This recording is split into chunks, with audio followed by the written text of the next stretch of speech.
যা বাস্তবায়নে কোস্টগার্ড মৎস্য বিভাগের উদ্যোগে চলছে যৌথ অভিযান। এ নিয়ে আরও জানাতে কোস্টগার্ডের টহল টিম থেকে যুক্ত হচ্ছেন ইমতিয়াজুর রহমান।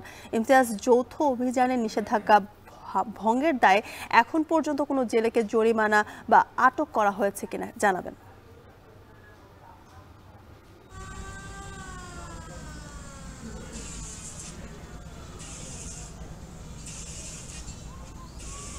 জ্যোতিকা, মাইলি সংরক্ষণে ভোলার মেঘনা তেঁতুলিয়া নদীতে যেই 22 দিনের নিষেধাজ্ঞা চলমান রয়েছে, এই নিষেধাজ্ঞা বাস্তবায়নে কোস্টগার্ড, নৌপুলিশ, মৎস্য বিভাগ যৌথভাবে অভিযান পরিচালিত করছে ভোলার মেঘনা তেঁতুলিয়া নদীতে। জলে এবং স্থলে উভয় ভাগে কিন্তু তাদের অভিযান পরিচালিত হচ্ছে। আপনি আমার পেছনে দেখতে পাচ্ছেন, আমি এখন রয়েছে ভোলার ভেদুরিয়া ইউনিয়নের তেঁতুলিয়া নদীর পাড়ে। এখানে কোস্টগার্ড, নৌপুলিশ এবং মৎস্য বিভাগের একটি যৌথ টিম অভিযান পরিচালিত হচ্ছে। এই অভিযানের মাধ্যমে কিন্তু গতকাল কিন্তু ভোলার মেঘনা নদীতে অভিযান পরিচালনা করে ভোলা সদর উপজেলায় 8 জন জেলেকে আটক করেছে নিষেধাজ্ঞার সময় মাছ শিকারের দায়। এ সময় বিপুল পরিমাণ মাছ এবং জাল কিন্তু তারা জব্দ করে এতিমখানা এবং আগুনে পুড়িয়ে বিনষ্ট করার কথাও কিন্তু উপজেলা মৎস্য যে কর্মকর্তা রয়েছেন তিনি আমাকে নিশ্চিত করেছেন। এছাড়াও জেলা কর্মকর্তার সাথে কথা বলে আমরা যেমনটা জানতে পেরেছি, এখন পর্যন্ত ভোলা জেলায় 159টি অভিযান পরিচালনা করা হয়েছে এবং তার ভিতরে প্রায় 70টি মতো মোবাইল কোর্ট পরিচালনা করে প্রায় 60 জনের মতো জেলেকে জেল দেওয়া হয়েছে। এছাড়াও বিপুল পরিমাণ মাছ এবং জাল জব্দ করে আগুনে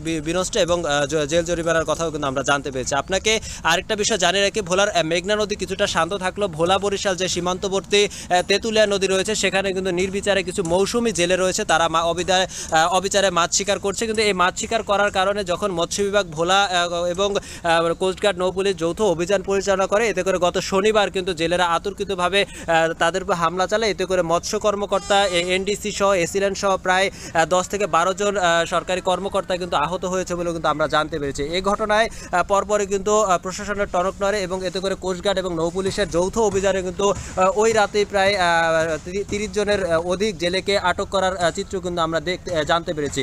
আপনাকে আরেকটা বিষয় জানাতে চাই যে ইতিমধ্যে আমরা যেই জেলেদের সাথে কথা বলেছিলাম তারা জানিয়েছেন যে তারা সরকারি নিবন্ধিত জেলে হওয়া সত্ত্বেও কিন্তু তাদের বরাদ্দ কম থাকার কারণে কিন্তু তারা তালিকাভুক্ত না হয়, তাদের যে বরাদ্দ না পাওয়ার কারণে কিন্তু তারা এই নিষেধাজ্ঞার সময় কিন্তু বাধ্য হয়ে নদীতে গিয়ে মাছ শিকার করতে বাধ্য করে জেল জরিমানার শিকার হচ্ছে। তো এই ছিল আমার কাছে ভোলার মেঘনা তেঁতুলিয়া নদীর কোস্টগার্ড এবং মৎস্য বিভাগের যৌথ অভিযানের সর্বশেষ তথ্য।